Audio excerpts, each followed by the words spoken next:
Hello दोस्तों, पाकिस्तान और बांग्लादेश के बीच 1971 के बाद पहली बार ऐसा हुआ है जो भारत के लिए चिंता का कारण बन सकता है। हाल ही में पाकिस्तान का एक मालवाहक पोत सीधे कराची से बांग्लादेश के चटगांव बंदरगाह पहुंचा।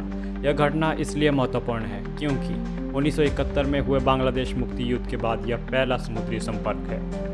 बांग्लादेश में शेख हसीना के जाने के बाद ऐसी कई चीज़ें हो रही है जो भारत के लिहाज से ठीक नहीं माना जा रहा है। बीते बुधवार को पाकिस्तान का एक मालवाहक पोत कराची से चलकर बांग्लादेश के दक्षिण पूर्वी तट पर स्थित चटगांव बंदरगाह पहुंचा। 1971 में बांग्लादेश मुक्ति युद्ध के बाद से दोनों देशों के बीच यह पहला समुद्री संपर्क हुआ। इससे पहले दोनों देशों के बीच समुद्री व्यापार सिंगापुर या कोलंबो के जरिए होता था। बांग्लादेश में पाकिस्तान के उच्चायोग ने एक बयान में कहा, पहली बार है पाकिस्तान के कराची से बांग्लादेश के चटगांव बंदरगाह पर कार्गो पोत सीधे पहुंचा है और यह द्विपक्षीय संबंधों में महत्वपूर्ण कदम की शुरुआत है। बयान के अनुसार यह नया रूट सप्लाई चेन को और आसान बनाएगा, परिवहन के समय में कमी लाएगा और दोनों देशों के लिए व्यवसाय के लिए नए अवसरों के दरवाजे खोलेगा। असल में यह सीधा समुद्री संपर्क पाकिस्तान और बांग्लादेश के पारंपरिक जटिल राजनयिक रिश्तों में एक ऐतिहासिक बदलाव को रेखांकित करता है। साथ ही भारत के साथ दोस्ताना रही शेख हसीना सरकार के सत्ता से बेदखल होने के बाद बांग्लादेश में सत्ता में आई मोहम्मद यूनुस की अगुवाई वाली नई अंतरिम सरकार में पाकिस्तान से रिश्तों में गर्माहट का भी संकेत है। साथ ही भारत के साथ दोस्ताना रही शेख हसीना सरकार के सत्ता से बेदखल होने के बाद बांग्लादेश में सत्ता में आई मोहम्मद यूनुस की अगुवाई वाली अंतरिम सरकार में पाकिस्तान से रिश्तों में गर्माहट का भी संकेत है। लेकिन ताज़ा खबर ने भारत में चिंता पैदा कर दी है। हसीना की बेदखली के बाद से बांग्लादेश के साथ भारत के रिश्ते पहले से ही निम्नतम स्तर पर पहुँच गए हैं। शेख हसीना के सत्ता से हटने के बाद इस्लामाबाद और ढाका दोनों ने आपसी रिश्तों में सुधार लाने की बात कही है। इसी साल सितंबर महीने में न्यूयॉर्क में हुई संयुक्त राष्ट्र महासभा की बैठक के दौरान बांग्लादेश के अंतरिम सरकार के प्रमुख मोहम्मद यूनुस और पाकिस्तान के प्रधानमंत्री शहबाज शरीफ के बीच मुलाकात हुई और दोनों देशों के बीच द्विपक्षीय सहयोग को फिर से जिंदा करने पर जोर दिया गया। न्यूयॉर्क में यूनुस ने कहा था, अपने संबंधों को फिर से जिंदा करना बहुत ज़रूरी है। साथ ही उन्होंने विभिन्न क्षेत्रों में सहयोग को बढ़ाने के लिए दोनों देशों के रिश्तों में एक नया अध्याय शुरू करने की बात कही थी। यह हसीना प्रशासन में जारी नीतियों से उलट एक महत्वपूर्ण बदलाव था। अगस्त 2022 में बांग्लादेश सरकार ने चीन निर्मित फ्रिगेट युद्धपोत PNS तैमूर को चटगांव बंदरगाह पर डॉक करने की अनुमति देने से इनकार कर दिया था। सैन्य अभ्यास के बाद पाकिस्तान जा रहे इस युद्धपोत को जब बांग्लादेश सरकार ने चटगांव बंदरगाह पर डॉक करने की अनुमति नहीं दी तो श्रीलंका ने कोलंबो पोर्ट पर इसके आने की इजाज़त दी। पाकिस्तान में एक नौसैनिक अभ्यास अमन 2025 होने वाला है और बांग्लादेश ने पहले ही इसमें शामिल होने की पुष्टि कर दी है। यह दोनों देशों के बीच सैन्य सहयोग को भी रेखांकित करता है। भारत में पाकिस्तान के उच्चायुक्त रहे अब्दुल बासित ने एक पाकिस्तानी न्यूज़ चैनल में बातचीत में स्वीकार किया कि जब इसी साल 5 अगस्त को बांग्लादेश में सत्ता परिवर्तन हुआ तो यह पाकिस्तान के लिए मौका था, क्योंकि शेख हसीना पूरी तरह से भारत के साथ थी। बांग्लादेश के साथ पाकिस्तान के कड़वे रिश्ते के लिए शेख हसीना को जिम्मेदार ठहराते हुए बासित ने कहा, शेख हसीना भारत के हाथों में खेल रही थी। उनका कुछ एजेंडा था जिसे लेकर वो आगे बढ़ रही थी।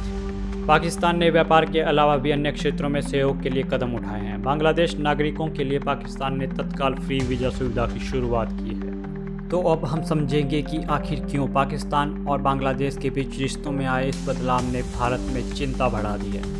खास तौर पर चटगांव और मोंगला जैसे बड़े बंदरगाहों का सीधा इस्तेमाल पाकिस्तानी पोतों द्वारा किए जाने से क्या संभावित खतरे हो सकते हैं। 2004 में चटगांव में जब्त हुए हथियारों की सबसे बड़ी खेप की घटना को याद करें तो भारत के लिए इस प्रकार की गतिविधियों का क्या अर्थ हो सकता है, इसे नज़रअंदाज करना मुश्किल है। पाकिस्तान और बांग्लादेश के रिश्तों में आए इस ऐतिहासिक बदलाव को लेकर भारत में चिंता जताई जा रही है। एक्सपर्ट की माने तो चटगांव और मोंगला बांग्लादेश के 2 बड़े बंदरगाह हैं और ये दोनों ही पाकिस्तान के लिए 5 दशक से दूर रहे। इससे पहले दोनों देशों के बीच समुद्री संपर्क वाया कोलंबो और श्रीलंका होता था। अब पाकिस्तानी पोत सीधे चटगांव पहुंचेंगे। प्रतिबंधित सामानों के बांग्लादेश में जाने और भारत में अलगाववादी ग्रुपों के हाथ में पहुंचने की आशंका से इनकार नहीं किया जा सकता। साल 2001 से 2006 के बीच खालिदा जिया के नेतृत्व वाली BNP सरकार के बांग्लादेश की सत्ता में रहने के दौरान जिन घटनाओं ने सरकार के लिए परेशानी पैदा की थी, उनमें 10 ट्रक हथियारों की बरामदगी सबसे प्रमुख है।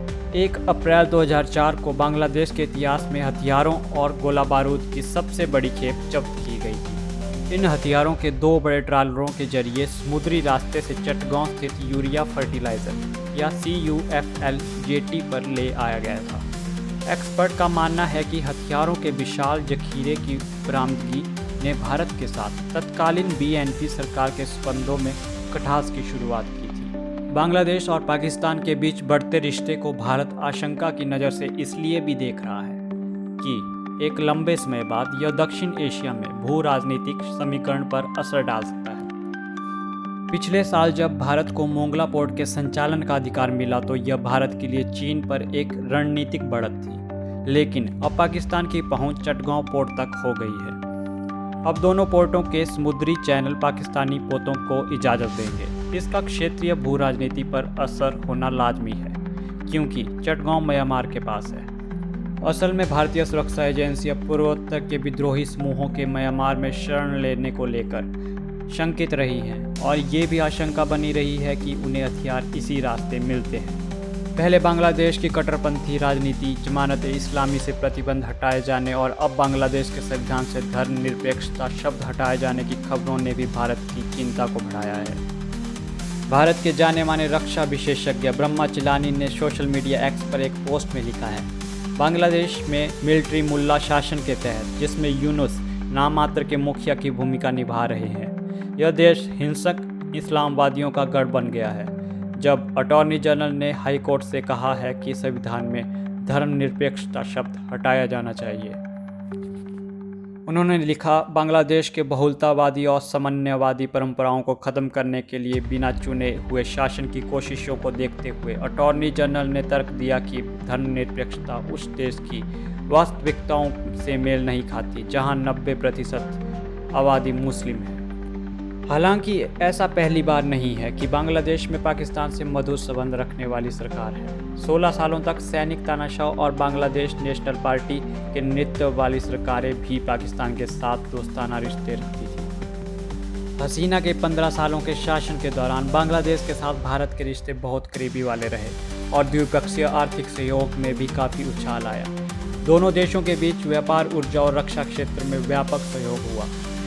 दक्षिण एशिया में बांग्लादेश भारत का सबसे बड़ा व्यापारिक साझेदार है और इनके बीच द्विपक्षीय व्यापार का लगभग $16 अरब का है। बांग्लादेश में शेख हसीना सरकार के बाद राजनीतिक और कूटनीतिक माहौल में बदलाव ने दक्षिण एशिया में नए समीकरणों को जन्म दिया है।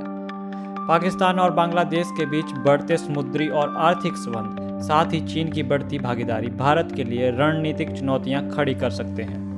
हालांकि भारत बांग्लादेश संबंधों का एक मजबूत ऐतिहासिक आधार, साझा सांस्कृतिक विरासत और व्यापारिक साझेदारी अभी भी द्विपक्षीय संबंधों को मजबूत करने का आधार बने रह सकते हैं। यह भारत के लिए समय है वह कूटनीतिक रूप से सक्रिय रहते हुए बांग्लादेश में अपनी भागीदारी को मजबूत करे।